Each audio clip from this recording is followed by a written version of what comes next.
Obrigado a Deus por tudo que o Senhor tem feito, meu Pai, dos quais não somos merecedores. Obrigado ao Pai pelo pão de cada dia, pelo vestuário, pelo calçado. Obrigado, meu Deus, pela saúde, Jesus. Enfim, Senhor, por tudo que o Senhor tem proporcionado para conosco. Ó Deus, por este dia maravilhoso, Jesus. Obrigado, ó Pai, por esta oportunidade que agora nos dá para lermos um pouco a Tua palavra e tentar entender, Senhor, o Teu querer e a Tua vontade. Pai, dê uma noite em direção do Teu Espírito Santo, final de semana na Tua direção, e tudo o que venhamos a fazer a partir deste momento, Senhor, e o início da semana, e assim como a semana toda, seja para a honra e a glória do Teu nome. Ajuda, Senhor, para que sejamos apenas um instrumento Teu. Usa-nos, Senhor, na Tua caminhada. Obrigado, Jesus. Amém. Vamos ver a palavra pela nossa irmã Dâmaras. Diz aqui, Eclesiastes 12, versículo 1, 2, aí eu vou partir por 9. Lembra-te também do teu Criador nos dias de tua mocidade, antes que venham os maus dias e cheguem os anos dos quais venhas a dizer, não tenho neles contentamento. Antes que se escureçam o sol e a luz e a lua e as estrelas e tornem a vir as nuvens depois da chuva. Versículo 9.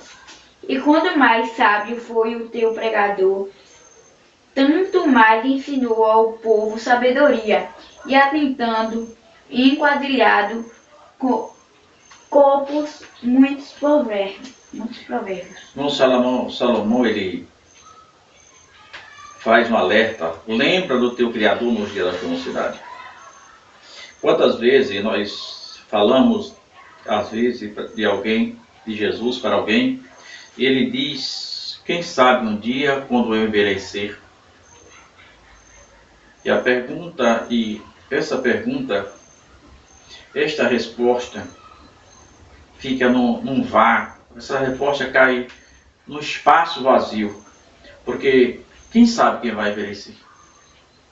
E a velhice é um resumo da sua mocidade.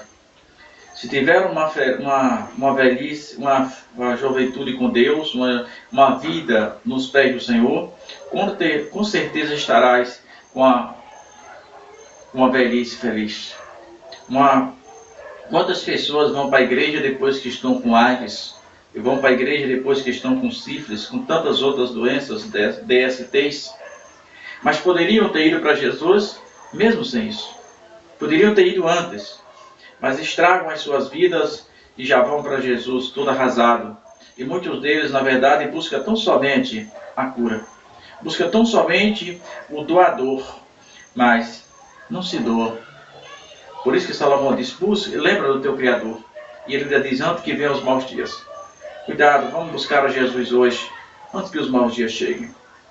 Mas eu quero ler com vocês Jeremias 29, apenas 2 versículos, o 12 e o 13. O 12 diz, Jesus dizendo, Deus dizendo através do profeta Jeremias, então me invocareis, e achareis, e orareis a mim, e eu vos ouvirei, e buscar-me-eis, e me achareis, quando buscar-me de todo o coração. Eu tenho dito, às vezes, na igreja, que o culto, ele não é coletivo. Ele pode tornar-se coletivo. Porque cultuar é algo individual. Pode ter 200 pessoas. Não é o coletivo que vai tornar agradável a Deus aquele culto. Não é o coletivo, é o individual. É como chego diante de Deus. É como me aproximo de Deus. O escritor aos Hebreus diz que é necessário que aquele que se aproxima de Deus creia que Ele é galardoador daqueles que o buscam e o temem. E Jesus diz aqui no versículo 13 do capítulo 29 de Jeremias, buscar-me-eis e me achareis quando me buscares de todo o coração. Lembra-me de uma historinha do pastor Ivaldo,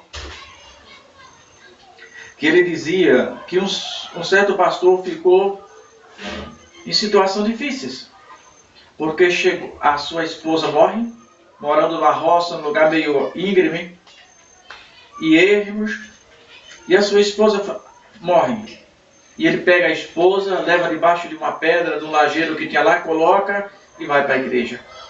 E disse: pastor, eu vim para o senhor curar a minha esposa. E o pastor disse: meu irmão, eu não curo ninguém, quem cura é o Senhor. E ele disse: cadê ela? Disse: morreu, eu trouxe e botei debaixo de uma pedra. E o pastor disse para ele: vamos fazer o seguinte, eu vou orar a Deus. E enquanto eu estiver orando a Deus, você vai ensinando o caminho. Enquanto o pastor orava, ele disse: Senhor, tu sai aqui da cidade. Assim que o Senhor sair, tem uma estradinha estreita, o Senhor pega aquela estrada. Quando aquela estrada terminar, Senhor, tem um cochete, o Senhor passa o cochete, depois daquele cochete, Senhor, tem um pequeno riacho, o Senhor passa aquele riacho. Depois do riacho, o Senhor tem uma mata. O Senhor entra na mata. Lá no caminho, no beijo do caminho, naquela mata, Senhor, tem um grande lajedo, tem uma pedra grande. E a minha esposa lá está morta, Senhor. E o pastor parou, vendo a fé dele, e disse: vai embora, meu irmão. E quando ele chegou lá, a esposa dele estava viva. A fé daquele homem era extraordinária. Quem curou foi a fé do pastor? Não, foi a fé dele. Ele buscou ao Senhor de todo o coração. Lembro-me de uma vez, quando congregava em João Pessoa, o pastor Luiz José era o nosso pastor. O Natan lembra dele, não sei se é Luiz José, Luiz Palmeira, o Natan lembra, foi pastor nosso em Mangabeira, quando congregava no bairro de Mangabeira. E ele disse que ali na cidade de Bahia, ele estava oraram para Jesus curar uma senhora, e Jesus não fizera nada. E ele disse que saiu uma criança que nem falava ainda direito, mas ela chega para aquela mãe que está enferma e diz só assim: Jesus, cura minha mãe, tá? E Jesus curou. Então as coisas acontecem na vida de alguém, depende de como ele se aproxima de Deus. Eu não posso dobrar o meu joelho olhando para Jesus no Calvário, pois ele já saiu de lá. Eu não posso dobrar o meu joelho olhando para um Jesus lá no terceiro céu. Não. Porque ele diz para mim que onde tiver 2 ou 3 reunidos, em nome dele, aí ele está. Eu preciso dobrar os meus joelhos, convicto de que Jesus está ao meu lado. De que ele, mesmo nos meus sussurros, mesmo quando não temos palavra, mesmo quando emudecidos, só lagrimejamos, ele está pronto para nos ouvir. Jesus não depende da altura da voz, como algumas pessoas acham que isso torna ele mais crente ou torna o mais pregador. Quando ele começa a gritar, soprar em microfone, nada disso adianta. O que adianta diante de Deus é o relacionamento seu com ele. É como você passou o dia com ele. É o laço de amizade se estreito com ele. Então a nossa resposta depende muito do nosso relacionamento. E esse relacionamento ele não é coletivo. Não. É algo muito individual. Porque Jesus ele é ciumento. A Bíblia diz que Deus tem ciúme. O Espírito Santo geme diante de nós. Diante de Deus. Então precisamos, irmão, nos aproximar de Deus com essa coisa. Buscar-me-ei, me acharei quando me buscar de todo o coração. Eu já tive momentos difíceis de olhar para um lado e para o outro e só fazer chorar internamente. Só Deus sabe. Momentos que parecia, humanamente falando, ali eu morri. Ali eu morri. Humanamente falando. Mas eu tinha ainda dentro de mim algo que ardia. Eu tinha essa esperança de o Senhor entrar com providência. E o Senhor entrou. Então precisamos, irmão, tem momentos na nossa vida que não podemos reagir. Tem momentos em nossas vidas que nós temos que deixar Deus faz segundo a tua vontade. Seja qual for a tua vontade, Senhor, eu acatarei. Quando nós fazemos, irmão, segundo a vontade de Deus, o melhor de Deus para nós acontece. Mesmo que se feche uma porta, o Senhor abrirá outra. Mesmo que todas as portas se fechem, o Senhor nos tomará por cima. Então somente você se dobre diante de Deus. Então somente você se entregue ao Senhor como instrumento dele. Jeremias, no capítulo 51, e o versículo 20, o Senhor diz: Tu és o meu instrumento, tu és o instrumento de guerra, tu és o meu martelo. Deus disse: é contigo que eu vou despedaçar nações e reis. Nós somos apenas, irmãos, um instrumento de Deus. Peçamos a Deus para usar os nossos lábios. Peçamos a Deus para usarmos como instrumento o seu em todos os momentos da vida. Não basta ser um instrumento, tem que ser um instrumento de bênção. O Senhor não nos chamou para amaldiçoar a ninguém, mas o Senhor nos chamou para dizer: ainda existe esperança.